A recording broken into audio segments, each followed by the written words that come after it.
hedge fund guy rang my doorbell on the dot, and I mean the dot of 7:30. I felt an eagerness from him that was annoying. What woman is ready on time? But also a certain unfamiliar though not unpleasant sense of control. My control. Now, for the record, I hadn't chased that last one, that big one, the one that almost finished me and made me consider Buddhism. But when you love the other more than yourself, you give up your control, your power, and yourself. The less you love, the more control you retain. I had never done this, been in control. I was always a sucker for love, the dangerous things the poets teach you. I was in my Marie Antoinette pale blue silk bodice with white lace at the cleavage and a swathed black satin pencil skirt, so tight that I could barely get one foot in front of the other.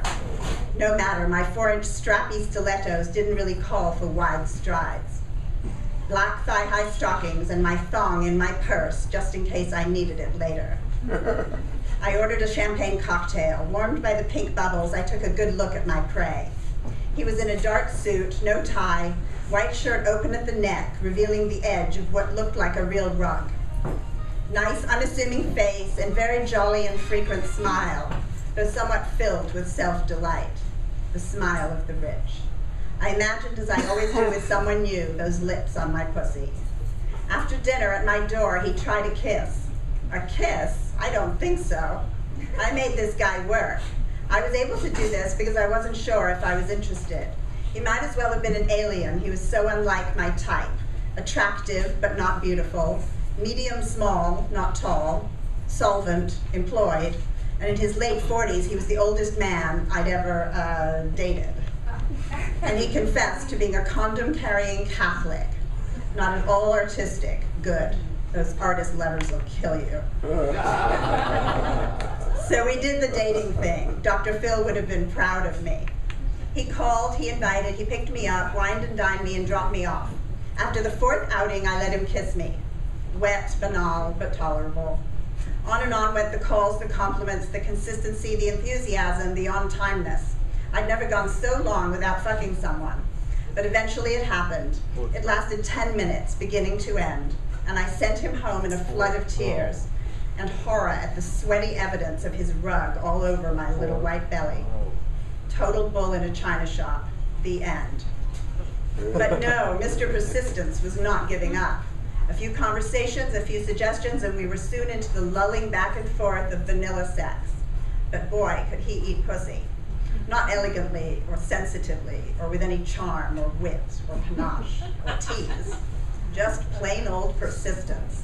I came more predictably with this guy, like every single solitary time, than with any other man I'd ever been with. Like a pugilist in the ring, he didn't let my clit go until I'd blow. This would make him beam with pride. But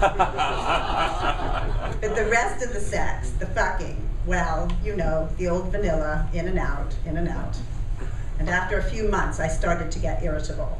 Then one day, things got more interesting. He had read one of my books called Sisters of Salome about 4 sexy women at the turn of the 19th century who used the femme fatale Salome, the original striptease girl, as an on-stage, off-stage identity. I had always been fascinated, not with powerful political Hillary-type women, but powerful sexual women. So he said to me, I get that you identify with the women in your book, but there's one big difference. What is that, I asked. Referring to horizontal agent Mata Hari, he said, she was a courtesan, she was paid. Well, I said, smiling sweetly, I've been waiting for someone to offer. I'll pay you, he said, without missing a beat. Vanilla sex can get real kinky real fast with 3 words like these. I wanted to be a courtesan all my life. How much? $2,000 a month. Let me think about it. Think I did, long and hard and excitedly. I called him up 10 days later, I let him sweat, and asked him to come over at 5 that evening and to bring me some Chanel No. 5. Yes, you got it. Every submissive is a dominatrix in her spare time.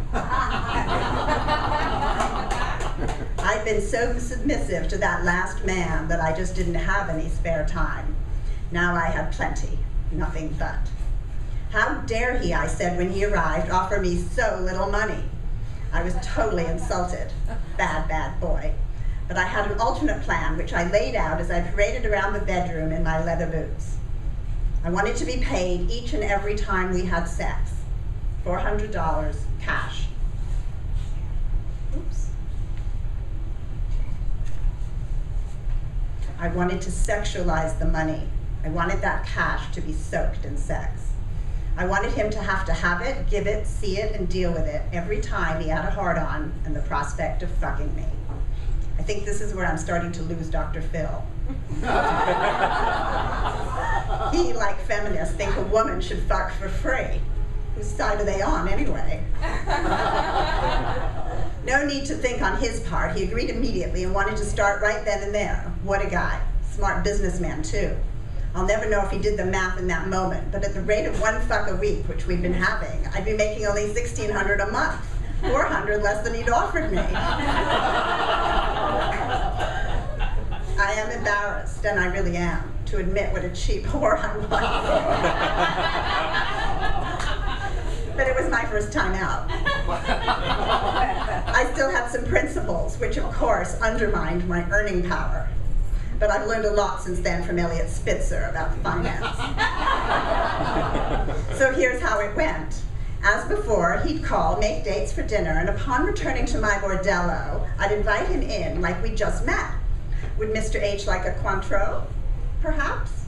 I'd lead him into the red and gold salon, provide him with a drink and erotic photo books, and even some Shakespeare, though I don't think he ever cracked the Shakespeare. I would then tell him when he could present himself at my bedroom door, the one down the hall that said Boudoir de la Mademoiselle, usually about 20 minutes. Until now, all evening, no kissing, no smooching, nada.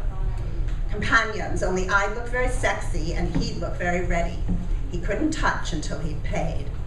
I would then prep, love, love, love the prep. Already bathed and shaved and perfumed, I'd light the frankincense candle, turn the dimmers down to within an inch of off, select the music, Leonard, Bob, or Tom. You've got to love the groaners. And slip into a slut outfit, of which I have a deliriously large collection. Sometimes the red combo, stringy, high-sided thong, bralette top, and a sweet little skirt that I tied up on one side, all of it in transparent lace. Sometimes the yoga girl outfit, a torn t-shirt, all knotted up above one breast and some short, up-the-ass blue jean shorts.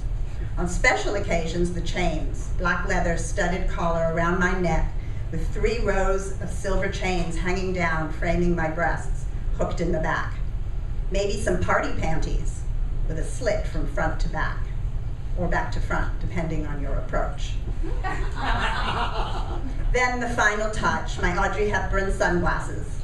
I like to watch my porn with a Holly-go-lightly POV. The movie was about to begin. On the dot, he'd knock gently on the door and I'd watch the doorknob turn. He always closed the door behind him, sealing us in. The great moment had arrived. In his new, sleek black jockeys with an erection at half-mast, he would enter the room and I would watch closely as he placed on my bureau 4 crisp $100 bills in the small Gustav Klimt bowl that depicted Salome holding John the Baptist's decapitated head in her clawed hand. I always lit a lot of white candles around the bowl, donations at the altar of Mary Magdalene. I wanted him to know I respected his Catholicism and even knew a little something about it. The candle flames also helped me see the money. While he did this, I began, slowly, sometimes curled sideways in a fetal position. I would turn and face upward as the bills were laid down and extend one of my long dancer legs, always with some real good heels, on occasion even my point shoes, up to my nose and give myself a good stretch, flashing him my little pussy.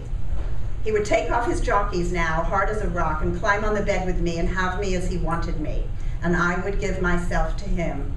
Finally, a man willing to pay the price to give me guiltless sex, lusty, uninhibited sex, the gypless fuck. We've come a long way, Erica, baby.